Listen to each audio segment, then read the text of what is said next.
යේසුස් වහන්සේගේ නාමයෙන් ආසිරි. YouTube බයිබල් විදුහලට පැමිණෙන ඔබව නැවත වාරයක් මම යේසුස් වහන්සේගේ නාමයෙන් පිළිගන්නවා. මෙය Mount Carmel Theological College එනම් කර්මෙල් පර්වත දේවධර්ම ශාස්ත්‍රාලයේ YouTube අංශයෙන් ඉදිරිපත් කරන පාඩමක්.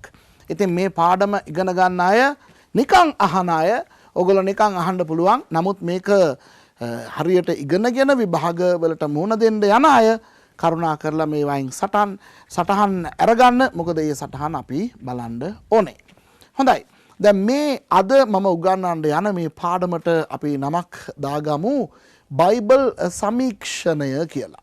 දැන් අපේ බයිබල් සමීක්ෂණය කියලා කියන්නේ මුළු බයිබලෙම අපි පිටින් නිකන් සමීක්ෂණ කරගෙන යනවා ඉහලින් වගේ. නමුත් ඊට පස්සේ මේ විදුහලේ තව පාඩම් දෙකක් තියෙනවා. එකක් පරණ ගිවිසුම් සමීක්ෂණය, අනිත් එක අලුත් ගිවිසුම් සමීක්ෂණය කියලා. ඉතින් ඒවා ඉගෙන ගන්න අවස්ථාවේ දැන් අපි ඉගෙන ගන්නවට වඩා තව ටිකක් ගැඹුරින් අපි ගිහින් ඉගෙන ගන්න යනවා. දැන් මේ බයිබලය පිළිබඳව සරල සමීක්ෂණයක් මම ඉදිරිපත් කරන්න යනවා. අපේ බයිබල් විදුහලේ තිබෙන තවත් පාඩමක් තමයි බයිබල් දේවධර්මය සිස්ටමැටික් තියොලොජි ක්‍රමානුකූල දේවධර්මය. ඒ ක්‍රමානුකූල දේවධර්මයේත් අපි බයිබලය කියන කොටස ගැන අපි බලනකොට අද අපි ඉගෙන ගන්න යන සමහර දේවල් ඒකෙනුත් අපි බලන්න යනවා. ඒ නිසා මේ පාඩමේදී ඒ පාඩම හදාරන විට එනම් දේවධර්මය ක්‍රමානුකූල දේවධර්මය කියන පාඩම හදාරන විටත් එය උගන්වන ගුරුවරයා ඒක මම හිතන්නේ පාස තුෂාර වෙන්න ඇති. එතුමා කියයි අර බයිබලය කියලා කියන අවස්ථාවේ අනිවාර්යයෙන්ම මේ පාස සුරේෂ් උගන්වන ඒ බයිබල් සමීක්ෂණය කියන ඒ පාඩමත් ඔබ බලන්න අවශ්‍යයි අර පාඩමටත් කියලා. ඒ නිසා හොඳට සටහන් අරගෙන අපි මේ බයිබලය ගැන අපි සරලව සමහර දේවල් ඉගෙන ගමු. අපේ බයිබලය හාස්කමේ ප්‍රතිඵලයක්. මොකද මෙවන් පොතක් ඉදිරිපත් කරන්න හරි අමාරුයි ශුද්ධාත්මයන් වහන්සේගේ ආනුභාවයෙන් තොරව. දැන් අපිට 2 තිමෝති 3:16 කියා තිබෙනවා. දේව ශුද්ධාත්මයන් වහන්සේගේ දේවානුභාවයෙන් දුන් ශුද්ධ ලියවිල්ල කියලා. ඉතින් මේ දේවානුභාවය කියලා කියන ඒ සිංහල වචනය ග්‍රීක වචනයකින් හරියට පරිවර්තනය කරන්න බැරුව නිකන් මේ දේව ආනුභාවය කියලා දාලා තියෙන එකක්. එතකොට ග්‍රීක වචනය මොකක්ද දන්නවද? තියෝනියුස්ටොස්. තියෝස් කියන එක වචනයක් දෙවියන් වහන්සේ. නියුස්ටොස් කියන ඊළඟ වචනය. නියුස්ටොස් කියලා කියන්නේ මේ අපි හුස්ම අපි ඇතුළට ගන්නවා එළියට හුස්ම ගන්නවානේ අපි. ඒ වගේ අර හා කියලා හුස්ම ගන්න ඒක තමයි නියුස්ටොස් කියලා කියන්නේ. එතකොට තියෝනියුස්ටොස් කියලා කියන්නේ දෙවියන් වහන්සේ උන්වහන්සේගේ හුස්ම ඒ මනුෂ්‍යයා වෙතට ලියන හාදයා වෙතට උන්වහන්සේ හෙළලා තමයි මේ දෙවියන් වහන්සේගේ වචනය නැවති බයිබලය අපේ අතට ඇවිත් තිබෙන්නේ. හොඳේ. දැන් මේ බයිබලය ලියන්න ශුද්ධාත්මයන් වහන්සේ පාවිච්චි කරලා තියෙන අයගේ සංඛ්‍යාව 40කට වඩා දෙනෙක්ව දෙවියන් වහන්සේ පාවිච්චි කරලා තියෙනවා. මේ බයිබලය තුල පොත් 66ක් තිබෙනවා. එතකොට දැන් එක ග්‍රන්ථයක් ඉදිරිපත් කරන්න නම් එක් කර්තෘවරයෙක් ලවා ඒ ග්‍රන්ථය ඉදිරිපත් කරා නම් තමයි ඒක හරි විදියට ඉදිරිපත් කරන්න පුළුවන් නේද? දැන් එක ග්‍රන්ථයක් ගත්තා නම් යම් පුද්ගලයෙක් ගැන හෝ රටක් ගැන හෝ යම් මාතෘකාවක් ගැන ග්‍රන්ථයක් ඉදිරිපත් කරනවා නම් එය එක්කෙනෙක් විසින් ලියන්න අවශ්‍යයි. මොකද ඒ එක්කෙනා දන්නවා කොහොමද පටන් ගන්නෙ, කොහොමද ඉවර කරන්නේ, මැද හරිය කොහොමද ලස්සනට ගෙනියන්නේ ආදී වශයෙන් ඒ පුද්ගලයාට හරියට ඒ දේ දැනගන්න පුළුවන්. හරියාකාරව ඒක පාලනය කරගන්න පුළුවන්. ඒක ලිවීමේදී හරි විදියට පාලනය කරන්න පුළුවන්.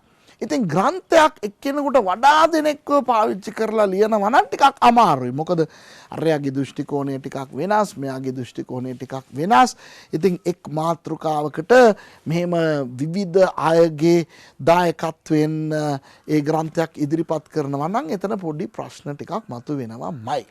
හැබැයි මේ බයිබලයේ තිබෙන පොත් 66. ලියන්න දෙවියන් වහන්සේ පාවිච්චි කරලා තියෙන්නේ 40කට වඩා වූ පුද්ගලයන් සංඛ්‍යාවක්. ඒ වුණාට ඒ 40කට වඩා වූ පුද්ගලයන් පාවිච්චි කරලා ලස්සනට එක ග්‍රන්ථයක් හැටියට මේ ශුද්ධ වූ බයිබලය අපේ අතට ඇවිත් තිබෙනවාය. හරිද? ඊළඟ ප්‍රශ්නේ තමයි හරි මේ 40 දෙනා කොහෙන් ආපු කට්ටියක්ද? 40 ගානක්. හොඳේ. මොකද සමහර ඒවා කී දෙනෙක් කවුද ලියලා තියෙන්නේ කියලා අපි දන්නේ නැහැ. දැන් යෝබ් පොත කවුද ලිව්වේ කියලා අපි දන්නේ නැහැ. සමහර පොත් කවුද ලිව්වේ කියලා අපි දන්නේ නැහැ. ඒ නිසායි අපි 40කට වඩා වූ සංඛ්‍යාවක් කියලා අපි කියන්නේ. මොකද අපිට හරියටම දන්නවා 44 දෙනෙක්ව. ලියපු 44 දෙනෙක් දන්නවා. නමුත් ඊට අමතරවත් කවුද ලියලා තියෙනවද ඒවා අපි දන්නේ නැහැ. ඉතින් දැන් මේ අය කොහෙන්ද ආවේ? දැන් අපි ග්‍රන්ථයක් ගත්තොත් ඒ ග්‍රන්ථය ලියන්න අපි එක්කෙනෙකුට වඩා වූ අයව පාවිච්චි කරා නම් අපි බලන්නේ පොඩ්ඩක් එක හා සමාන වූ පසුබිමකින් පරිසරයකින් අධ්‍යාපන සුදුසුකමෙන් ආපු අයවනේ. ඉතින් එහෙමනම් අර බයිබලේ ලියන්න දෙවියන් වහන්සේ පාවිච්චි කරපු 40 දෙනා එකම භාෂාව කතා කරපු අයද නැහැ. මේ බයිබලය ලියවෙලා තියෙන්නේ මිත්‍රවරුනි භාෂාවන් 3කින්. පරණ ගිවිසුම හෙබ්‍රෙව් සහ ඇරමික් කියන භාෂාවන් වලින් ලියලා තියෙනවා. ප්‍රධාන වශයෙන් හෙබ්‍රෙව් භාෂාවෙන් තමයි ලියලා තියෙන්නේ. නමුත් සමහර තැන්වල දානියෙල් පළවෙනි පරිච්ඡේද වැනි පළවෙනි පරිච්ඡේද 7 ඒ වගේ සමහර තැන්වල ඇරමික් භාෂාවෙනුත් ලියවිලා තියෙනවා. ඇරබික් නෙවෙයි අරාබියේ පාවිච්චි කරන ඇරබික් භාෂාව නෙවෙයි මේක ඇරමික් කියන භාෂාවක්. සිරියාවේ පාවිච්චි කරපු පැරණි භාෂාවක්. හොඳේ. ඊගාවට අලුත් ගිවිසුම ලියවිලා තියෙන්නේ ග්‍රීක් භාෂාවෙන්. එතකොට හෙබ්‍රෙව් ඇරමික් ග්‍රීක් යන භාෂා 3කින් මේ බයිබලය ලියවිලා තියෙන්නේ. දැන් මම කියවනේ 40 දෙනෙක් 44 දෙනෙක් ඊටත් වඩා ඌ සෙනඟක් මේක ලියලා තියෙනවා කියලා. ඉතින් ඒ අය කොයි කාලෙද ජීවත් වුනේ? දැන් ඒ අයව පාවිච්චි කරලා ලියනවා නම් අඩු ගානේ ඒගොල්ලෝ එකම වකවානුවේ ජීවත් වෙන්න ඕනේ. එකිනෙකාව අඳුරන්න ඕනේ. මේ ඔයා මොනවද ලිව්වේ? මේ මං ලියලා තියෙන්නේ මේකයි අරකයි කොහොමද සම්බන්ධ කරන්නේ කියලා පොඩ්ඩක් සාකච්ඡා එහෙම කරලා ලියන්න ඉබේ. එහෙම නෙමෙයි මේක ලියලා තියෙන්නේ. පළවෙනි පොත බයිබලයේ ලියන ලද පළවෙනි පොත යෝබ් පොත. යෝබ් පොත තමයි පළවෙනි ලිව්වේ. දැන් ඔක බලන කට්ටිය සමහරව හිතයි බයිබලයේ උත්පත්ති පොත ඉස්සල්ලාම තියෙන නිසාත් ඒ අහසත් පොළොවත් නැවීමේ කතන්දරෙන් උත්පත්ති පොත පටන් ගන්න නිසාත් උත්පත්තිය කියන පොත තමයි පළවෙනි පොත කියලා. නෑ. යෝබ් පොත තමයි ඉස්සෙල්ලාම ලිව්වේ. ඔක ලිව්වේ කවදාද දන්නවද? ක්‍රිස්තු පූර්ව 1500. ක්‍රිස්තු පූර්ව 1500. අවසාන පොත එළිදරව් පොත. ඒක ලිව්වේ කවදාද දන්නවද? ක්‍රිස්තු වර්ෂ 100.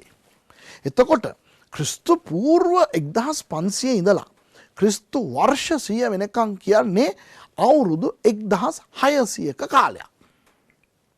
44 දෙනෙකුට වඩා වූ සෙනඟ සංඛ්‍යාවක් පාවිච්චි කරලා ශුද්ධාත්මයන් වහන්සේ අවුරුදු 1600ක් තුල නිර්මාණය කරලා අපට දෙන ලද ග්‍රන්ථයක් තමයි ශුද්ධ බයිබලය කියන්නේ. එතකොට අනිවාර්යයෙන්ම ඕකේ පටහැනි තියෙන්න ඕනේ. එකට එක අර ඉස්සල්ලා ලියපු පොතයි මැද හරිය ලියපු පොතයි අවසානයේ ලියපු පොතයි අතර මේ ප්‍රතිපත්ති මේ වෙනස් තියෙන්න ඕනේ. නමුත් ඒවා මොනවත් නැහැ. හොඳේ. හරි. දැන් ඉතින් ඔය භාෂා 3කින් අවුරුදු 1600ක කාලයක් තුල ලියන ලද පොත කොහෙදිද ලියලා තියෙන්නේ කියලා බැලුවා නම් එතනත් අපේ ඔළුව කැරකෙනවා. මහද්වීප 3ක ඕක වෙලා තියෙනවා. අපි දන්නවා ඊශ්‍රායල් දේශය සහ එය අවට තිබුණු පරිසරවල ලියලා තියෙනවා. ඒක තියෙන්නේ ආසියාවේනේ. ඊශ්‍රායල් තියෙන්නේ ආසියාවේනේ. ඉතින් අපේ සිංහල අය දන්නේ නැතුවනේ කියන්නේ මේක සුද්දගේ ආගම කියලා. මොකද ආසියාවේ සුද්දෝ නෑනේ. සුද්දෝ ඉන්නේ යුරෝපේ. යුරෝපයෙන් පටන් ගත්ත දෙයක් නෙවෙයි දෙවියන් වහන්සේගේ වචනේ. මේක ආසියාවෙන් පටන් ගත්ත දෙයක්. අපෙන් තමයි සුද්දට ගියේ. හැබැයි සුද්දා මෙහාට ගෙනාල්ලා අපිට ආපහු අපේම දේ හඳුන්ලා දුන්නා. අර අපේ ලංකාවට වෙලා තියෙන kurundu වගේ. kurundu හොයාගත්තේ කොහෙන්ද දන්නවද? ලංකාවේ කියන්නේ මේ මෙහෙ. දැන් මට පේනවා මෙතන ඉඳන් බලනකොට කන්දක් කැමරාවේ පිටිපස්සේ තියෙන්නේ. ඉස්සෙල්ලාම kurundu හොයාගත්තේ මෙතන. ඉතින් කුරුඳු මෙහෙන් හොයාගෙන පස්සේ මෙහෙන් මැලේසියාවට ගෙනිච්චා, බුරුමේට ගෙනිච්චා, වෙන වෙන තැන්වලට ගිහිල්ලා පැල කරා. හරි? දැන් ලංකාවට එවුන් ඇවිල්ලා අපිට දෙනවා කුරුඳු. ඒ වගේ අපෙන් ගිය එකක් ආසියාවෙන් අපි ඉතින් ආසියාවට අයිතිනේ. ඉතින් අපෙන් ගිය එකක් සුද්දට මේ බයිබලය කියන දේ. ඉතින් පස්සේ කාලේ බයිබලය සුද්දා තමයි අපිට කියලා දුන්නේ. ඉතින් ඔය කොහෙන්ද පටන් ගත්තේ යනාදී දේවල් දන්නේ නැතුව අපි සුද්දාගේ ආගම කියලා කිව්වට මේක ආසියාවේ ඇදහිල්ලක්. ආසියාවේදී තමයි දෙවියන් වහන්සේ උන්වහන්සේව ඊශ්‍රායල් සෙනඟට එළිදරව් කරේ. ඒ නිසා ඒක ආසියාවේ. ඒ විතරක් නෙවෙයි අප්‍රිකාවෙත් ලියලා තියෙනවා. අප්‍රිකාවෙත් ඊජිප්තුව තියෙන්නේ කොහෙද? දැන් අද වර්තමානයේ ඊජිප්තුව මහද්වීප දෙකක තියෙනවා. අප්‍රිකාවේ සහ ආසියාවේ. ඒ දෙක සම්බ වෙන ඒ සන්ධිස්ථානය තමයි සුවේස් ඇල. ඒ සුවේස් ඇල තියෙනවානේ. ඒක හරියට ඒ ආසියා සහ ආසියාව සහ අප්‍රිකාවේ මායම ඔස්සේ තමයි ඕක හදලා තියෙන්නේ. ඒක තමයි අද මගෙත් එක්ක සමහරු ඊශ්‍රායල් යනකොට ඊශ්‍රායල් වල ඉන්න අයත් මගෙත් එක්ක ඊජිප්තුවට එනවනේ. එතකොට අපි ඊශ්‍රායල් වලින් යනකොට අපි මීඩියන් කාන්තාරය දිහා සීනායි කියන ඒ කාන්තාරයෙන් ඇවිත් ඒ ස්වේස් ඇල යටින් ගිහිල්ලා ආයමත් වෙන්නේ අප්‍රිකාවේ. එතකොට ඊජිප්තුව අද අප්‍රිකාවේ සහ ආසියාවේ තිබෙනවා. නමුත් බයිබල් කාලේ බයිබලේ මිසර දේශය කියලා තියෙන්නේ මිශ්‍රායිම් කියන්නේ ඊජිප්තුව. ඒ ඊජිප්තුව මීඩියන් ප්‍රදේශයේ තිබුණේ නැහැ. ඒක පස්සේ කාලේ දැන් කාලේ අල්ලගත් එකක් නේ. ඉතින් ඊජිප්තුව අප්‍රිකාවේ. එතකොට අප්‍රිකාවත් මහද්වීපයක්. අප්‍රිකාවෙත් ලියලා තියෙනවා. ඒ විතරක් නෙවෙයිනේ රෝමය. ඒ වගේම ග්‍රීසිය. ඒවා තියෙන්නේ යුරෝපේනේ. එතකොට යුරෝපෙත් ලියලා තියෙනවා. රෝමේදීනේ පෞල්තුමා සමහර ඒවා ලිව්වේ. එතකොට බලන්න ආසියාව, යුරෝපාව, එතකොට අප්‍රිකාව යන මහද්වීප තුනක ලියලා තියෙනවා. එතකොට මිත්‍රවරුනි බලන්න මේක කොච්චර හාස්කම් සහිත පොතක්ද කියලා. 44 දිනෙකට වඩා වූ සංඛ්‍යාවක් පාවිච්චි කරලා හෙබ්‍රේව ඇරමික් ග්‍රීක කියන භාෂා තුනෙන් අවුරුදු 1600ක කාල පරතරයක් තුල ආසියාව, යුරෝපය, අප්‍රිකාව යන මහද්වීප තුනේදී ලියලා අපිට දීලා තියෙන මේ එක පොතේ තිබෙන මාතෘකාව එකයි. මේක එලි දැක්වෙන දෙවියන් වහන්සේ එකයි. මේක එක පොතක් හැටියට දෙවියන් වහන්සේ අපිට දීලා තියෙනවා. ඒතර මේක හාස්කම් සහිත පොතක්ද නැද්ද කියලා අපි බලා ගන්න ඕනේ. ඒ නිසා දෙවියන් වහන්සේට ප්‍රශංසා වේවා. මේ පොත අපිට උන්වහන්සේ ලබලා දීලා තිබෙන නිසා. ඉතින් මේ බයිබලය පොඩ්ඩක් අපි ඉහළින් පොඩ්ඩක් ගවේෂණය කරගෙන යන් කොහොමද මේ බයිබලය අපිට මේ ඉදිරිපත් වෙලා තියෙන්නේ කියලා. දැන් අපි දන්නවා බයිබලයේ කොටස් දෙකක් තියෙනවා. එකක් තමයි පරණ ගිවිසුම, අනිත් එක අලුත් ගිවිසුම. ඔය නම් දෙක අපි භාවිතා කරනවා, ඉදිරියටත් අපි භාවිතා කරන්න වෙනවා. මොකද කාලාන්තරයක් තිස්සේ අපි පරණ සහ අලුත් ගිවිසුම් කියලා අපි පුරුදු වෙලා ඉන්න නිසා. නමුත් පරණ ගිවිසුම කියලා කියන එකත් අලුත් ගිවිසුම කියන එකත් වැරදි. මොකද පරණ ගිවිසුම කියනකොට අපිට හැඟෙන්නේ මොනවද දන්නවද? ආපෝ ඒක පරණයි. ඒක වැඩක් නැහැ. හරි? ඉතින් ඒවා ඉස්සර කාලෙට අපිට අලුත් ගිවිසුම. ඉතින් අපි අලුත් ගිවිසුමට අයිති පුද්ගලයන් කියලා නෑ. මම මේකට යොදවන්න කැමති වචන දෙක මොනවද දන්නවද? පෙර ගිවිසුම සහ පසු ගිවිසුම. නිකන් අර කෝච්චියක් වගේ.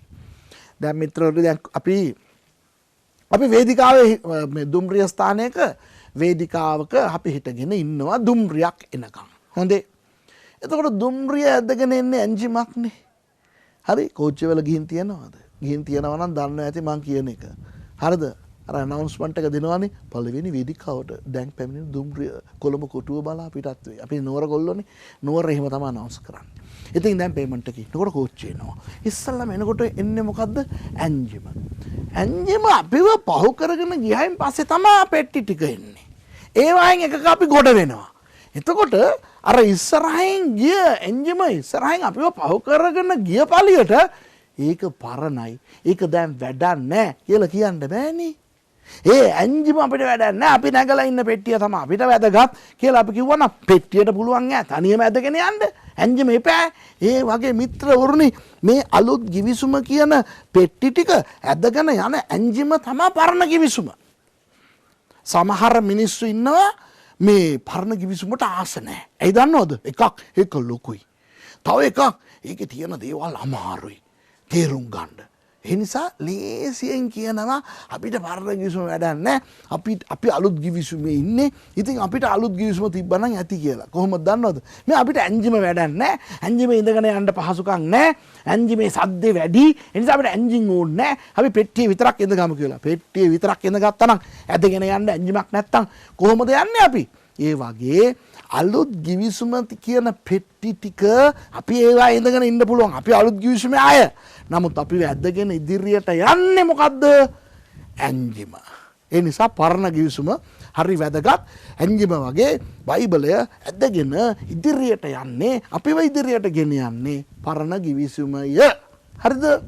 දැන් තව සමහරව ඉන්නවා දැන් ඉතින් ඔය දෙපාරක් තුන් පාරක් ඊශ්‍රායල් ගිහින් ඇවිල්ලා පොඩ්ඩක් එහෙම්ෙන් හෙබ්‍රේව භාෂාවේ වචන ටිකක් අහුලගෙන ඇහිඳගෙන ඔය ඊශ්‍රායල් ගිහිල්ලා බලාගෙන ඇවිල්ලා මේ කොහොමද ඒගොල්ලෝ යාඥා සලු පාවිච්චි කරන්නේ මිනෝරා පාවිච්චි කරන්නේ එතකොට මේ කොහොමද ඒගොල්ලෝ මේ යාඥා සලුවයි ෂෝෆාර් මේ හොරණෑව කොහොමද පාවිච්චි කරන්නේ පහන් රුක කොහොමද පාවිච්චි කරන්නේ ඕවා බලාගෙන ඇවිල්ලා සමහර මිනිස්සු කියනවා අපි කෙසේ වෙතත් අලුත් givisuma අපිට අවශ්‍ය වුණත් අපි පරණ givisuma තමයි වැදගත්. පරණ givisuma යෝනේ. අපිට අලුත් givisuma ඕනේ නැහැ කියලා කියාගෙන ඉන්න කට්ටිය ඉන්නවා. හරිද? පෙට්ටි නැතුව ඇන්ජිම තියාගෙන මොනවා කරන්නද? ඇන්ජින් වල මිනිස්සු නැගලා යන්න පුළුවන් ඈ. කොච්චර වටිනවා වුණත් කොච්චර වැදගත් වුණත් ඇන්ජිමක් වටින්නේ පෙට්ටි තියනවා නම් ඇදගෙන යන්න. මොකද මිනිස්සු ගොඩ වෙන්නේ පෙට්ටි වලටනේ. ඉතින් ඒ නිසා මිත්‍රවරුනි එක දුම්රියක ඇන්ජිම සහ පෙට්ටි කොච්චර වටිනවද? අරක නැතුව මේක වැඩක් නෑ, මේක නැතුව අරක වැඩක් නෑ. ඒ වගේ පෙර givisuma කියලා අපි පරණ givisuma කියලා හඳුන්වන පෙර givisuma අර කලින් ගිය එක සහ ඊට පිටිපස්සෙන් ආපු පසු givisuma අලුත් givisuma දෙකම එක හා සමානව වටිනවාය. අරක නැතුව මේක නෑ, මේක නැතුව අරක නෑ. තේරෙනවද? ඒ නිසා දැන් අපේ බයිබල් සමීක්ෂණය කියන මේ පාඩමේ අපි නිකන් ඉහලින් අපි චූටි ගවේෂණයක් කරගෙන යන් කොහොමද දෙවියන් වහන්සේ අද අපේ අතට මේ ශුද්ධ වූ බයිබලය දීලා තියෙන්නේ කියලා. මම දෙවියන් වහන්සේට ප්‍රශංසා කරනවා. අද ලෝකේ බොහෝ භාෂාවන්ට පරිවර්තනය වෙලා තිබෙන එකම ග්‍රන්ථය මේ ශුද්ධ බයිබලය තමයි. වෙන කිසිම පොතක් මේ බයිබලය පරිවර්තනය වෙලා තිබෙන භාෂා සංඛ්‍යාවට අනුව ඉවැන් සංඛ්‍යාවකට පරිවර්තනය වෙලා නැහැ. හරිද? ඒ නිසා තමයි අපිටත් සිංහල බයිබලයක් කියලා අතේ තියෙන්නේ. දැන් ඉතින් සිංහල බයිබලෙත් දෙකක් තියෙනවා. එකක් පැරණි අනුවාදය, අනිත් එක අලුත් අනුවාදය. ඉතින් මගේ අතට අද දීලා තියෙන එක මම හිතන්නේ අලුත් අනුවාදය කියලා. මොන අනුවාදේ වුණත් කමක් නැහැ. බයිබලේ ලියලා තියෙන හෙබ්‍රේව සහ ඇරමික් සහ ග්‍රීක් භාෂාවෙන් පුළුවන් තරම් මේගොල්ලෝ පරිවර්තනය කරලා දීලා තියෙනවා. හොඳයි. දැන් මම කිව්වා පරණ සහ අලුත් givisuma කියලා මේ බයිබලය දෙකකට බෙදලා තිබෙනවා කියලා. දෙකම එක හා සමානව වටිනවා වැදගත්. හරිද? ඒ නිසා ඔබ බයිබලය කියවනකොට ඔය දෙකේම කියවන්න පුරුදු වෙන්න ඕනේ. හරි? පරණ givisumෙත් ඉතින් හරි ආසයි අපිට ගීතාවලිය විතරක් කියවන්න. මොකද ඒක හරි ලස්සනයිනේ, හොඳයිනේ, ලේසිනේ. එහෙම නැහැ. උත්පත්ති ඉඳන් මලාකි දක්වා වූ පොත් 39ම අපි කියවන්න පුරුදු වෙන්න ඕනේ. ඒ වගේම අලුත් givisumෙත් පොත් 27ෙම අපි කියව ගන්න ඕනේ. එතකොට බයිබලයේ පොත් කීයක් තියෙනවද? 66ක් තියෙනවා. පරණ givisumේ පොත් 39ක් තියෙනවා. අලුත් givisumේ පොත් 27ක් තියෙනවා. එතකොට 39යි 27යි එකතුව 66යි පොත් 66ක් තියෙනවා. දැන් පරණ givisumට හෙබ්‍රේව භාෂාවෙන් කියන්නේ තනාක් කියලා. තනාක්. ඒ නිසා ඒ තනාක් එක බෙදිලා තියෙන ආකාරයන් මම ඔබට කියලා දෙන්න කැමතියි. ප්‍රාථමික වශයෙන් පරණ givisum කොටස් දෙකකට බෙදලා තියෙනවා. හරිද? එකක් තෝරා. තෝරා කියලා හෙබ්‍රේව භාෂාවෙන් කියන්නේ ව්‍යවස්ථාව. පළවෙනි පොත් පහ තෝරා. හොඳේ. ඒ පළවෙනි පොත් පහට තෝරා කියලාත් කියනවා. දැන් මේ පාඩම බයිබල් ඉස්කෝලේ ඉගෙන ගන්න අය ලියන්න ඕනේ. මොකද විභාගෙදී අපි ඔය අහනවා. හොඳේ. විභාගෙදී අහනකොට මේක දාගෙන බලාගෙන උත්තර දෙන්න අපි ඉඩ සලසන්නේ නැහැ. නිසා ඔක්කොම හැඟට ගන්න. දැන් ඔයගලන්ට පේනවනේ මම උගන්වන හැටි.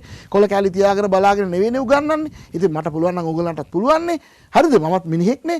අනික මම දෙමළෙක් වෙලාත් මම සිංහලෙන් ඔක කියනවා නම් ඔයගොල්ලෝ සිංහල අය වෙලා ඔයගලන්ට ඔක අමාරු නෑනේ. නේද? බොරුවට කියන්න එපා. වැඩ වැඩි අනේ අමාරුයි හිටින්නේ නෑ. හිතවම් දෝනේ අපි මුලේ. හොඳේ? හරි. තෝරාව ව්‍යවස්ථාව. පළවෙනි පොත් පහ. උත්පත්ති, නික්මයාම, ලෙවි කතාව, කණන් කතාව, ද්විතීය කතාව. යන පොත් පහ ව්‍යවස්ථාව තෝරා. ඔකට තවත් නමක් කියනවා. මොකද්ද? මෝසෙස්. ඇයි මෝසෙස් කියලා කියන්නේ? ඔය පොත් පහේ කර්තෘවරයා දෙවියන් වහන්සේ පාවිච්චි කරේ මෝසෙස්ව. මෝසෙස් තමයි මිනිසයන්ගෙන් ඔය පොත් පහේ කර්තෘවරයා. හොඳේ? අපි පස්සේ කාලේ වෙන පාඩමක අපි ඉගෙන ගන්නකොට පංච පුස්තකය කියලා වෙනම පාඩමක් තියෙනවා. මේ පොත් පහ ගැන විතරක් ඉගෙන ගන්න පාඩමක්. පංච කියන්නේ පහ. පුස්තකය කියන්නේ එක පොත. පොත් පහකින් සමන්විත එක පොත හැටියට අපි උගන්වන පාඩමක් තියෙනවා. ඒකෙදි අපි බලමු සමහර මේ වැරදි ගුරුවරු කොහොමද විවිධාකාර මිනිස්සු විසින් ඔය පොත් පහලිය වෙලා තිබෙනවා මෝසෙස් නෙවෙයි ඕවා ලිව්වේ කියලා ඒගොල්ලෝ කියලා දෙන හැටි. මොකද ඕගොල්ලන්ට ඕක වැදගත්. මොකද එක එකා දැන් ඇවිත් වැරදි දේවල් උගන්වන කාලේනේ.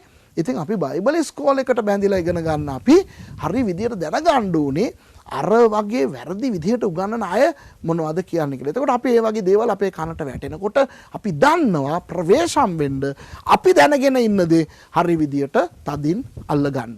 හොඳේ? එතකොට පළවෙනි පොත් පහට කියන්නේ තෝරා කියලා. පංච පුස්තකය ඒක ලිව්වේ මෝසෙස් නිසා ඒකට මෝසෙස් කියලාත් කියනවා. හොඳට මතක තියාගන්න. අලුත් ගිවිසුමේ යේසුස් වහන්සේ විටින් විට කියනවා උන්වහන්සේගේ ඉගැන්වීමේදී මං ගැන නැත්තම් මේ සිද්ධිය ගැන මෝසෙස් කියලා තියනවා කියලා.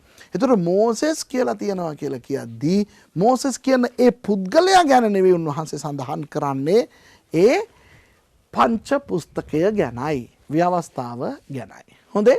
හරි. එතකොට මේ යුදෙව්වන්ගේ තනක් කියන පැරණි ගිවිසුමේ බයිබලයේ පළවෙනි පොත් පහ තෝරා කියලා කියනවා. ඊළඟ පොත් 34ට ඒගොල්ලෝ කියනවා නෙබීම් කියලා. නෙබීම් කියලා කියන්නේ නබී කියලා කියන්නේ ප්‍රොපේතවරයා. නෙබීම් කියලා කියන්නේ ප්‍රොපේතවරු. එතකොට ඉතිරි පොත් පහ 34 අර පළවෙනි පොත් පහ හැර 39න් ඉතිරි පොත් 34ට ඒගොල්ලෝ නෙබීම් කියලා කියනවා. යොෂුවා පොත සිට මලාකි පොත දක්වා. ඒකත් පස්සේ කාලේ ඒගොල්ලෝ දෙකට කඩලා 34 දෙකෙන් බෙදපුවාම 17 නේ. යොෂුවා පොතේ ඉඳන් පළවෙනි පොත් 17ට කෙතුබීම් කියලා ඊළඟට ඒගොල්ලෝ දානියෙල් පොතේ ඉඳන් යෂායා පොතේ ඉඳන් මලාකි පොත දක්වා ඒගොල්ලෝ කියනවා මේ නෙබීම් කියලා. හොඳේ? හැබැයි අද මම ඔයගලන්ට කියලා දෙන්නේ එහෙම නෙවෙයි. හරිද? ඔයගොල්ලෝ ලියා ගන්න ඕනේ අද අපි කොහොමද බයිබල් සමීක්ෂණයෙන් අපි මේ කොටස් බෙදාගන්නේ කියලා. අපිට බයිබල් විදුහල ඉගෙන ගන්න අපිට බයිබලය පරණ ගිවිසුමත් අලුත් ගිවිසුමත් කොටස් පහකින් වෙන් කරලා තිබෙනවාය. හොඳේ? ඒ කියන්නේ පරණ ගිවිසුමත් අපි කොටස් 5කට වෙන් කරනවා.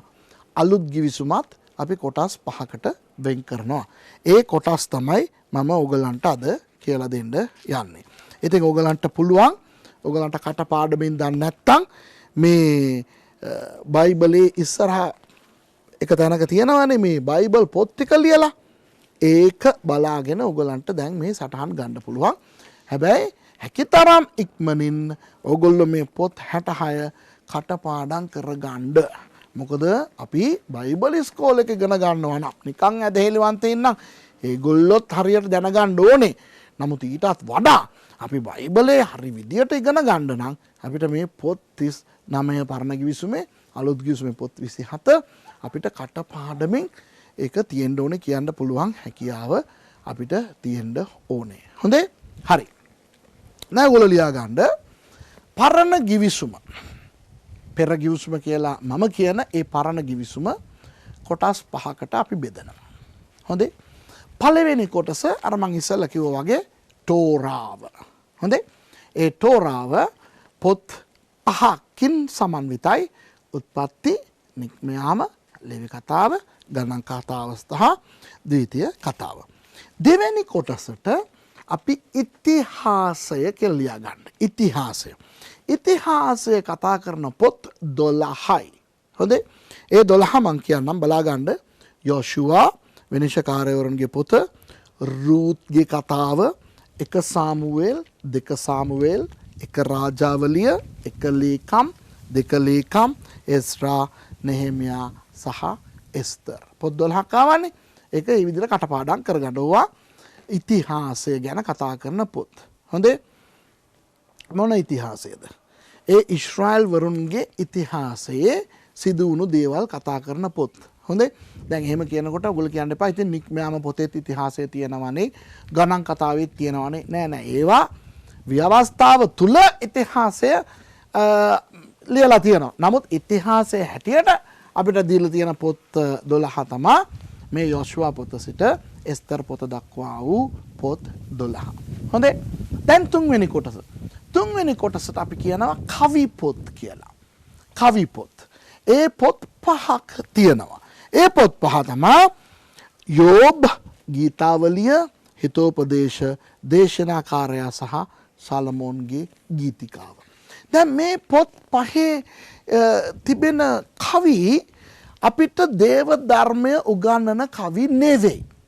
අපිට තියෙන ලොකුම ප්‍රශ්නේ මොනවද දන්නවද? කවි. කවියක් කියන්නේ මොකද්ද? දැන් අපි දන්නවා අපි ලෝකේ සින්දු වල ලස්සන කවි තියෙනවා නේද? ඒ වගේම කවි කියලා පොත්ම තියෙනවා. ඉතින් මෙතන මේ වැඩසටහන අහන් ඉන්න ඕගොල්ලොත් සමහර අයට ලස්සනට කවි ලියන්න පුළුවන් ඇති. දැන් කවි කියලා කියනකොට ඒවයේ අසත්‍ය දේවල් අඩංගු වෙනවා යම් සත්‍යතාවයක් එලි දක්වන්න. හරිද මං කියන එක? දැන් අපි දන්නවා ලෝකේ සින්දුවක තියෙනවා නාදලු දෙතොල් අහලා දෙනවද? ඒ අර රටකින් එහා ඉගිලි තනි වෙන්න බෑ. ඒකේ ප්‍රියා සූරියසේනගේ සින්දුවක් තියෙනවා. ඒකේ නාදලු දෙතොල් හසරැලි. එතකොට දැන් හිතන්න ඒ කවියේ ඒ ගීතය නිර්මාණය කරපු නිර්මාතෘවරයා කියනවා ඒ ගෑනු කෙනාගේ තොල් නාදලු වගේලු. හරිද? නාගස් දැකලා තියෙනවනේ, නා මල් දැකලා තියෙනවනේ. හරිද? ඉතින් ඒ නාදලු වගේලු මෙයාගේ තොල්. එහෙම නෑනේ, රුවක්නේ කියන්නේ. ඉතින් අර කවියක ලස්සන මොනවද? මේ අනේ වාගේ තොල් ලස්සනයි යා කියලා ඒ ලස්සන පෙන්වන්න බුරුවට මොකක් හරි එකක් අරගෙන ඒ වයින් පෙන්නනවා. ඒ නිසා ඉතින් ඔය ගීතය අහන මිනිස්සු හිතන්න නරකයි අර රූකී ගායනා කරන ඒ කෙල්ලගේ තොල් නාදලු වගේ කියලා අපි හිතුවොත් අපි මෝඩයි. මිත්‍රවරුනි, ලෝකයේ තිබෙන කවිවල විතරක් නෙවෙයි, බයිබලයේ තිබෙන කවිවලත් ඕක තමයි. ගීතාවලිය, හිතෝපදේශ, දේශනාකාරයා, සලමෝන්ගේ ගීතිකා මේ වගේ පොත්වල ඔයගොල්ලෝ බැලුවොත්, යෝබ් පොත මේවයි බැලුවොත් ඕවයි බොහෝමයක් තිබෙන්නේ කවි. ඉතින් ඕවා කවි නිසා ඒ කවියෙන් කියන සත්‍යතාවය මොකද්ද කියලා අපි හොයන්න ඕනේ මිසක් ඒකේ අර කියලා තියෙන ඒවා එහෙම්මම දේව ධර්මයේ හැටියට ගන්න නරකයි. මං උදාහරණයක් දෙන්නම්කෝ. ඔය හිතෝපදේශයේ ප්‍රඥාව ඇවිත් කතා කරනවලු. ප්‍රඥාව කියනවලු. හරිද? ප්‍රඥාව කියනවලු මේ අල්ලුයම මාව සොයන්නාට මාව හම්බ වේ කියලා. අපේ මිනිස්සු මොනවද දන්නවද කරලා තියෙන්නේ? හරියට හොයලා බලන්නෙත් නෑ. ඒ හිතෝපදේශය ලියපු ඒ සලමෝන් මොකක් ගැනද ඔය කතා කරන්නේ? කවුද මේ ඇවිල්ලා කතා කරන්නේ? අල්ලුයම මාව සොයන්නාට මාව සම්බ වේ කියලා. හොයන්නේ නෑ. ඒගොල්ලෝ හිතනවා දෙවියන් වහන්සේ ඔක කියලා තියෙනවා කියලා. ඉතින් සමහරු දේශනාත් කරනවා ස්වාමීන් වහන්සේව අල්ලුයම සොයන මිනිසුන්ට ස්වාමීන් වහන්සේව සම්බ වේ කියලා. පොඩ්ඩක් ඉන්න. එතන කතා කරන්නේ ස්වාමින් වහන්සේම නෙවෙයි ප්‍රඥාව. සාලමෝන් කියනවා මේ ප්‍රඥාව කියන දේ අපි හොයාගන්න ඕනේ පාන්දරින්ම. මොකද අපි නැගිට්ටාම නිකන් හොඳ අර නිදාගෙන නැගිටලා මුණ හොදපුවාම ඒ වෙලේ අපිට බොහෝ දේවල් කරන්න පුළුවන් අර හැකියාව තියෙනවා. මොකද මහන්සි ඇරලා ඉන්නේ. අපි නිදාගෙන නැගිටලා ඉන්නේ. අනික තාම උදේ පාන්දර තාම ඉර නැගලා අවුව වැටිලා වේලිලා මහන්සිය ඇවිල්ලා නෑ තව. ඉතින් ඒ වගේ වෙලාවක පොතක් පතක් අරගෙන කියවනකොට ඒක හැමම ඔළුවේ මුලේ හිටිනවා. ඉතින් සොලොමන් කියන්නේ ප්‍රඥාවන්ත මිනිස්සෙක්නේ. ඒ මිනිස්සව පාවිච්චි කළ සුදත්මන් වහන්සේ අපිට අනුශාසනාවක් දෙනවා. හලෝ පාන්දර නැගිට්ටාම ඔයගොල්ලන්ගේ ප්‍රඥාව වර්ධනය කරගන්න පුළුවන් දේවල් වල නිරත වෙන්න. අන්න ඒ වෙලේ බයිබල් කියවන්න, ඒ වෙලේ මොකක් හරි පොතක් පතක් අරගෙන කියවන්න, ඒ වෙලේ පාඩම් කරන්න. එතකොට ප්‍රඥාව එනවා කියලා. ඉතින් අර ප්‍රඥාව පාන්දරම නැගිටලා අල්ලුයම මාව සොයන්නාට මාව සම්භවේ කියලා කියන විදිහට කවිමය ලක්ෂණය උපුටාගෙන ඔතන සොලොමන් ඕක කියලා තියෙනවා. අපේ මිනිස්සු එක කවියක් හැටියට බලන්න. හිතෝපදේශ කියන්නේ තනිකර කවි. ගීතාවලිය කියන්නේ තනිකර කවි. හරිද?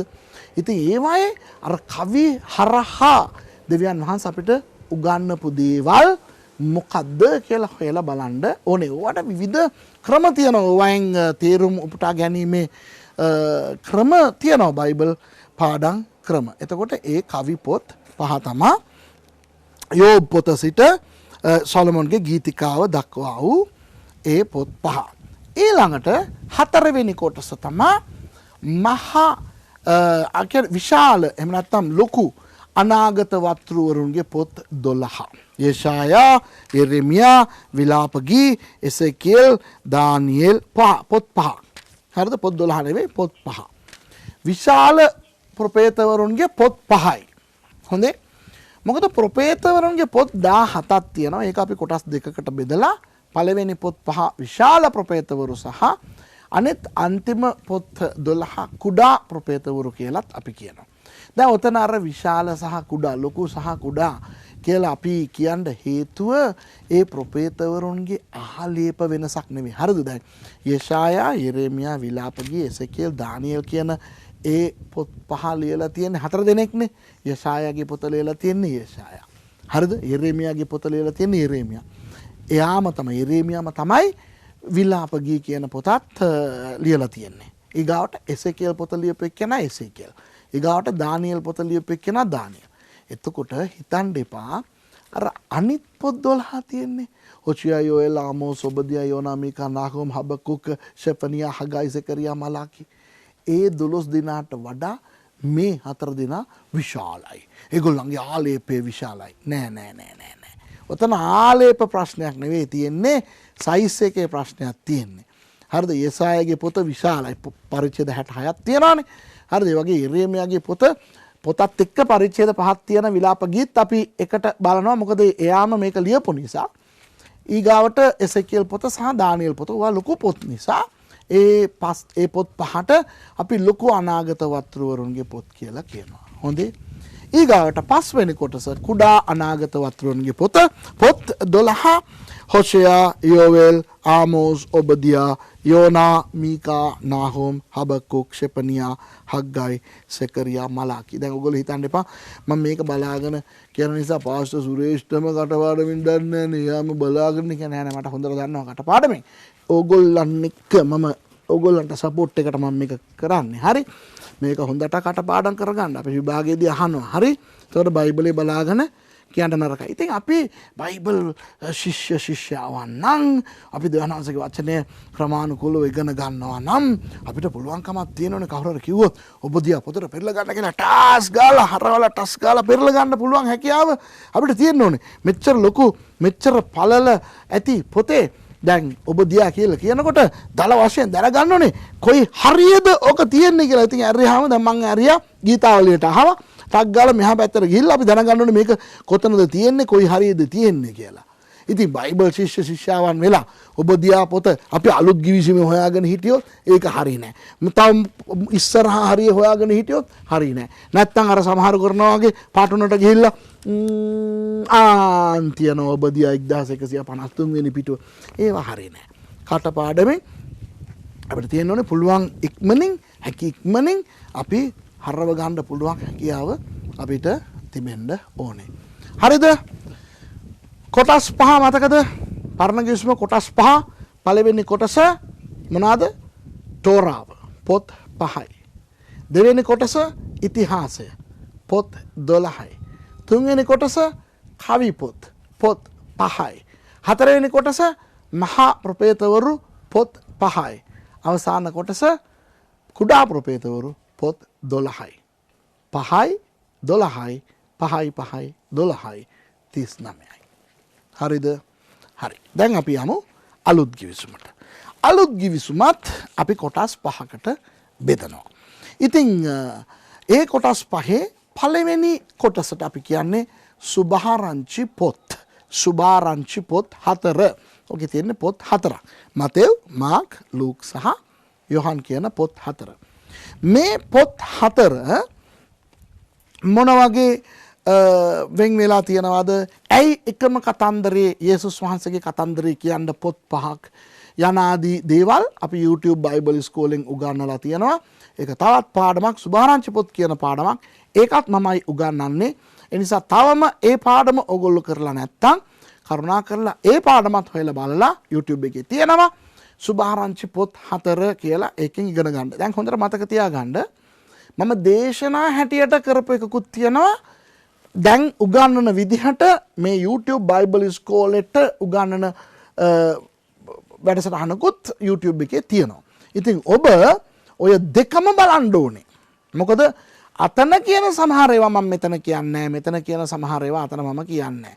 ඉතින් ඔබ හරි විදියට මගේ ඉගැන්වීම් හදාරන කෙනෙක් වෙන්න ඕන නම් ඔබ මම දේශනාවෙන් කියන්නේ මොකද්ද? ඉගැන්වීමෙන් කියන්නේ මොකද්ද යන ආදී දෙකම බලන්න ඕනේ. මොකද අතන කියන්නේ නැති සමහරක් මෙතනත්, මෙතන කියන්නේ නැති සමහරක් අතනත් මම කියන නිසා බයිබලේ ඉගෙන ගන්න ඔබට මම අතන කියන ඒවත් වැදගත්, මෙතන කියන ඒවත් වැදගත්. දැන් බලන්න මම මිනිසුන්ට දේශනාවක් හැටියට කරනකොට සමහර ඒවා මම කියන්නේ ඒ අයට එතනට ඕනේ නැහැ. නමුත් බයිබලේ මම උගන්වනකොට ඒවා සමහර වෙලාවට මම කියනවා. හරිද? ඒ නිසා ඔබ ඔය දෙකම බලන්න ඕනේ. ඊට පස්සේ තමයි ඔබට විභාගෙට මුහුණ දෙන්න පුළුවන් ප්‍රස්තාව අපි ලබලා දෙන්නේ. එතකොට ඒ පොත් 4 ඔබ ඉගෙන ගන්න ඒ මගේ අනිත් පාඩම හරහා. එතකොට මතෙව්, මාර්ක්, ලූක් සහ යොහන් පළවෙනි කොටස සුභාරංචි පොත්. දෙවෙනි කොටස ඓතිහාසික පොත. ඉතිහාසය එක පොතයි. පරණ ගිවිසුමේ 12ක් තිබුණානේ. මෙතන එකයි. ක්‍රියාපොත. ඉතින් මෙතන මොන ඉතිහාසය ගැනද කතා කරන්නේ? අතන අර පොත් 12 කතා කරන්නේ ඊශ්‍රායල්වරුන්ගේ ඉතිහාසයෙන් කොටසක්නේ. නමුත් ක්‍රියාපොත කතා කරන්නේ ඊශ්‍රායල්වරුන්ගේ ඉතිහාසය ගැන නෙවෙයි, සභාවේ ඉතිහාසය ගැන. ඇයි? පසු ගිවිසුමේ නැත්තම් අලුත් ගිවිසුමේ අපි ඊශ්‍රායල් දේශයට වඩා සභාවටනේ ගොඩක් දේවල් දෙවියන් වහන්සේ දීලා තියෙන්නේ. මොකද ඊශ්‍රායල් දේශය පොඩ්ඩක් ඉන්න කියලා නවත්තලා උන්වහන්සේ සභාවනේ දැන් අනුග්‍රහය කාලේ ජීවත් වෙන්න ලබා දීලා තිබෙන්නේ. ඒ නිසා සභාවේ ඉතිහාසය ගැන අපි බලන්න පුළුවන්. සභාව පටන් ගත්තේ කොහොමද? මුල් ප්‍රේරිතයන් අපෝස්තලවරු කියන්නේ යේසුස් වහන්සේගේ ගෝලයින් ප්‍රේරිතයන් උනේ කොහොමද? ඒ අයගේ කැඳවීම ලබා ගත්තේ වුන් කොහොමද? කොහොමද වුන් සුභාරංචිය ජෙරුසලමෙන් පිට වෙන පළාත්වලට පතුරවන්න තත් කරේ? කොහොමද සභාව වර්ධනය වුනේ? යන ආදී දේවල් ඔබට ක්‍රියාපොතෙන් ඒ 28ක් තියෙනවා පරිච්ඡේද. ඒවයින් ඔබට බලා ගන්න පුළුවන්. හොඳේ. දැන් තුන්වෙනි කොටස පාවුල් තුමාගේ යවුම් පත්‍ර. හොඳට මතක තියාගන්න පාවුල් තුමා යවුම් පත්‍ර 14ක් යවලා තියෙනවා. ඉතින් ඒ පොත්වලට අපි නම් දීලා තියෙන්නේ ලබන්නාගේ නම පාවිච්චි කරලා. හරිද? ඒ 14 බලමු. මේ පාටුනේ තිබෙනවා රෝම පොත. රෝමවල ඉන්න ක්‍රිස්තියානිවරුන්ට රෝමේ තිබුණු සභාවට ලියපු එකක්. ඉතින් ඒ ලබා ගන්න අයගේ නම දාලා තියෙන්නේ රෝම පොත. රෝමවරුන්ට යවන ලද යවුම් පත්‍රය. ඊගාවට එක කොරින්ති දෙක කොරින්ති. කොරින්ති නගරයට පවුල්තුමා යවුම් පත්‍ර දෙකක් යවලා තියෙනවා. එක කොරින්ති දෙක කොරින්ති. ඊගාවට ගලාති 4, එපීස 5, පිලිප්පි 6, කොලෝසි 7, එක තෙසලෝනික 8 සහ දෙක තෙසලෝනික 9. ඒ කියන්නේ තෙසලෝනික කියන නගරයට යවුම් පත්‍ර දෙකක් අර කොරින්ති සභාවට යවුවා වගේ තෙසලෝනික සභාවට දෙකක් යවලා තියෙනවා. ඊගාවට තිමෝති කියන පුද්ගලයෙකුට දෙකක් යවලා තියෙනවා. එක තිමෝති සහ දෙක තිමෝති. ඊගාවට තියතස් කියන එක්කෙනෙකුට යවලා තියෙනවා. ඊගාවට පිලෙමෝන් කියන එක්කෙනෙකුට යවලා තියෙනවා. ඊගාවට 14 වෙනි එක පොදුවෙන් යුදෙව් ක්‍රිස්තියානිකාරයින්ට යවලා තියෙනවා. හෙබ්‍රෙව් කියන පොත. හෙබ්‍රෙව් කියන්නේ යුදෙව්වරුන්නේ. දැන් සමහර බයිබල් විශාරදවරුන් කියනවා හෙබ්‍රෙව් පොත ලිව්වේ පවුල් නෙවෙයි කියලා. මොකද අනිත් පොත් 13ේම පවුල්තුමා කියනවා මේ මමයි මේ ලියන්නේ පවුල් ලියන්නේ කියලා. නමුත් හෙබ්‍රෙව් පොතේ එහෙම ලියලා නැහැ. ඒ නිසා සමහරු කියනවා ඒක පවුල්තුමා ලියපු පොතක් නෙවෙයි කියලා. නමුත් අපි දන්නවා දැන් එක්කෙනෙක්ගේ භාෂා ශෛලිය කියලා එකක් තියෙනවානේ නේද? දැන් බලන්න දැන් ඕගොල්ලෝ ගොඩක් දේශනා අහනවා. ඉතින් ඕගොල්ලෝ දේශනා අහනකොට ජිල්පි කියන කෑල්ලක් ආවා නම් ඕගොල්ලෝ ඉබේම දන්නවා ඕක පාස්ටර් සුරේෂ්ගේ කෑල්ලක් කියලා. සමහරු මගෙන් ඒක අරගෙන පාවිච්චි කරාට මට ඒගොල්ලෝ කියන්නේ මොනවද පාස්ටර් ඔයාගේ අර ජිල්පි කියන කෑල්ල අරයා දානවා කියලා. ඉතින් ජිල්පි කියන කෑල්ලේ කතරවරයා මමනේ. ඒක මගේ ස්ටයිල් එකනේ. අනික ඕගොල්ලෝ දැනට මගේ වැඩසටහන් බලනවා නම් ඕගොල්ලෝ දන්නවා පාස්ටර් සුරේෂ්ට ආවේනික යම් ස්ටයිල් එකක් තියෙනවා. සමහර භාෂා මාලා තියෙනවා, සමහර හිට ගන්න ක්‍රම තියෙනවා, අත හොල්ලන ක්‍රම, මූණේ විලාස එක එක ඒවා තියෙනවා. ඉතින් ඕගොල්ලන්ට සමහර ඒවා බලනකොට ඕගොල්ලන්ට දැනගන්න පුළුවන් අඩේ මේක නම් හරියට පාස්ටර් සුරේෂ් වගේ කියලා. ඉතින් මෙන්න මෙහෙම කතාවක් මට කියනවා කෙනෙක් මම සිංගප්පූරු ගියා. හරිද? සිංගප්පූරු ගිහලා මම දේශනාවක් කරා. කරලා ඉවරන ගමන් කෙනෙක් ඇවිල්ලා කියනවා අනේ මේ දේශනාවම කෙනෙක් කරානේ ඔයා වගේම කියලා. බලද්දි මගෙන් ඉගෙන ගත්ත හාදෙක් මේ ගිහිල්ලා මගේ දේශනාවක් අරගෙන හේදීලා කමක් නැහැ. හැබැයි පස්සේ මං යනකොට මමත් ඒක කරලා අන්තිමට ඒගොල්ලෝ කියනවා මේ ඔයා වගේ කියලා. තව සමහරව කියනවා මේ ලොකු පාස්ටර් කෙනෙක් ඉන්දියාවේ එයා මට කියනවා පාස්ටර් සුරේෂ් ඔයාගේ දේශනා මම අහනවා. මම බැලුවා කොහොමද අහන්නේ? ඔයා වගේම වගේ දේශනා අරගෙන දේශනා කරන කෙනෙක් මෙහි ඉන්නවා. එයා හිත ගන්න විදිය, එයා පාවිච්චි කරන උදාහරණ, එයාගේ ඇක්ෂන් ඔක්කොම ඔයාගේ තමා කියලා. ඉතින් අර අපි යම් ශෛලයකට යම් කෙනෙකුගේ ශෛලයකට හුරු වුණාම අපි දන්නවා එයා මෙහෙම කතා කරන්නේ මේ හාදයා තමයි. මේ හාදයාගේ වචන තමයි මේවා කියලා අපි දන්නවනේ. ඒ වගේ මිත්‍රවරුනි පවුල්තුමා එකක් දෙකක් නෙවෙයි. යවුම් පත්‍ර 13ක් ලියලා තියෙනවා. හරිද? ලොකු සභාවන් රෝම සභාවට, කොරින්ති සභාවට, ඊට පස්සේ පොඩි සභාවන් ගලාතිය, එපීස, පිලිපි සභාවන්ට ලියලා තියෙනවා. ඒ වගේ පුද්ගලයින්ට ලියලා තියෙනවා. තිමෝතියස්ට ලිව්වා. කවුද තිමෝතියස් කියන්නේ? පවුල්ගේ ආත්මික පුතා. ගෝලයා. තීතස් පොඩ්ඩක් ලොකු එක්කෙනෙක්, එයා මහලු එක්කෙනෙක්. නමුත් එයාත් පවුල්ගේ ගෝලෙක්. එයාට ලියනවා. ඊට පස්සේ පවුල්තුමා තමන්ගේ යාළුවෙකුට ලියනවා. පිලෙමෝන් කියන යාළුවෙකුට ලියනවා. මේ වගේ පොත් 13කින් අපි ග්‍රීක් වලින් බයිබලයේ කියවන අපි දන්නවා පවුල්තුමාගේ ශෛලිය මේකයි. එයා පාවිච්චි කරන වචන මාලාවන් මේකයි. අර හෙබ්‍රෙව් පොත කියවනකොට තනිකර ඕවා වැහි වැහැලා තියෙනවා. හෙබ්‍රෙව් පොත කියවනකොට අපි දන්නවා මේ පවුල්තුමා තමයි මේක ලියලා තියෙන්නේ. ඉතින් ඕක මම මේ පවුල් ලියන්න කියලා කිව්වේ නැතත් කමක් නැහැ. ඒක එහෙම් පිටින්ම පවුල්ගේ කියලා අපි දන්නවා. ඒකයි අපි කියන්නේ හෙබ්‍රෙව් පොත පවුල්තුමා ලිව්වේ කියලා. හොඳයි. එතකොට රෝම පොත සිට හෙබ්‍රෙව් පොත දක්වා වූ පොත් 14ක් පවුල්තුමාගේ යවුම් පත්‍ර හැටියට පවුල්තුමාගේ යවුම් පත්‍ර. හොඳයි. 4 වෙනි කොටස සාමාන්‍ය යවුම් පත්‍ර. ඕකේ 7ක් තියෙනවා. පොත් 7ක් තියෙනවා. දැන් සාමාන්‍ය යවුම් පත්‍ර වලට අපි නම් දීලා තියෙන්නේ ලබන්නාගේ නම නෙවෙයි ලියන්නාගේ නම. අර පොත් 14ට ලබන්නාගේ නම. ඇයි? ලියන්නා එක්කෙනානේ පවුල්නේ. ඒ නිසා ලබන්නාගේ නම් දැම්මා. අනිත් පොත් 7 ලියන්නාගේ නම් අපි දාලා තියෙනවා. යාකොබ්ගෙන් පටන් ගත්තනම් යාකොබ්, පේත්‍රුස් පොත් 2ක් ලියලා තියෙනවා. 1 පේත්‍රුස් 2 පේත්‍රුස්. යොහන් පොත් 3ක් ලියලා තියෙනවා. 1 යොහන්, 2 යොහන් සහ 3 යොහන්. ඊගාවට 7 වෙනියට යූදස් කියන එකනා ලියලා තියෙනවා. සමහර මම හිතන්නේ පරණ අනුවාදයේ යූද් කියලා ඒක ලියලා ඇති. ඒ යූදස් කියන්නේ ඉස්කැරියොත් නෙවෙයි.